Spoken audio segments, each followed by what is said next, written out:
with on a police. Nah, I'm dropping with that too.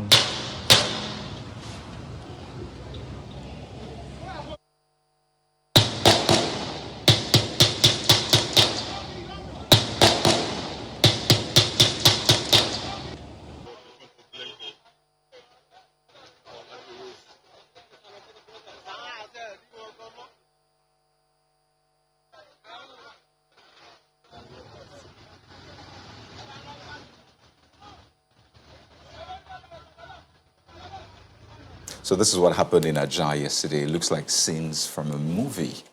And I know for weeks now people have been calling on the police, especially in that area. You have cultists clashing every other day. You have estates being broken into, people wielding different weapons. And they're asking, where are the policemen? The IGP has asked the men to come back. The Police Service Commission has appealed. Even ex-IGPs have said, get back to the streets. But still, it doesn't appear as though they're back.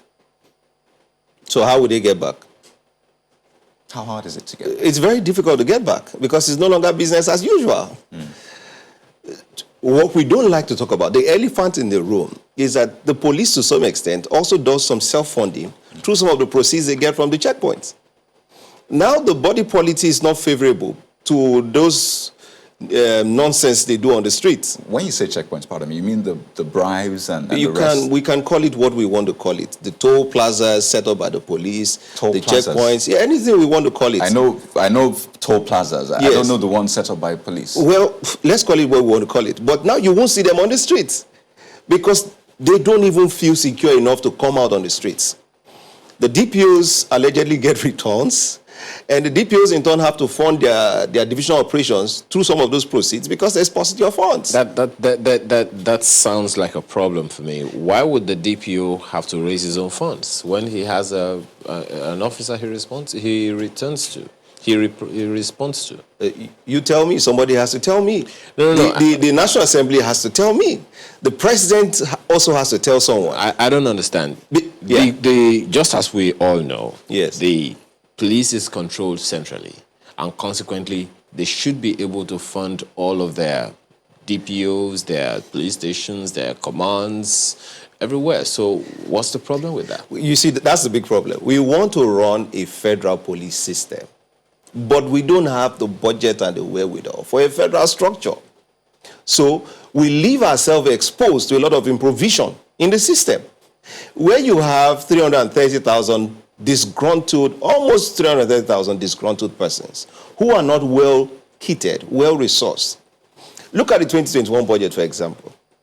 The police is proposing to procure only 1,000 bulletproof vests for its 330,000 strong force. But maybe they still have some in the kitty. You would hope. So if they have some in the kitty, how many policemen do you see wearing bulletproof vests?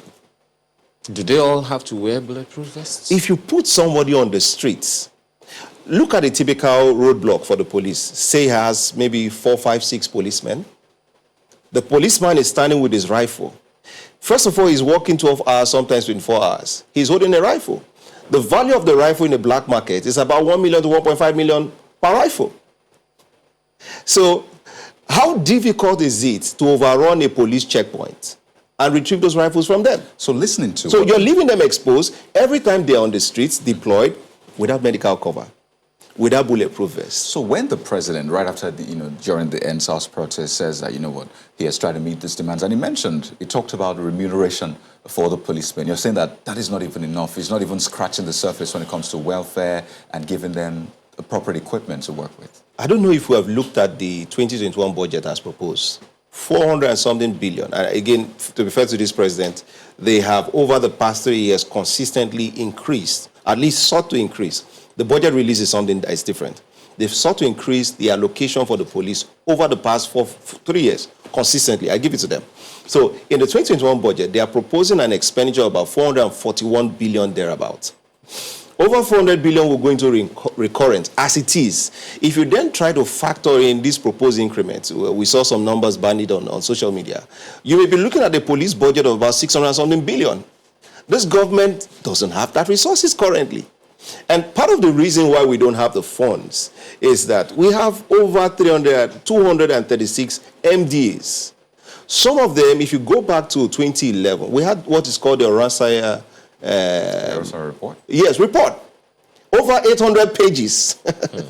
You know, report on how to restructure, because security is expensive and security is an enabler of economic development and prosperity. So it should maybe be #1 on the list in terms of priorities. But just a moment, because I can imagine Major General Wahab also wanting to weigh in.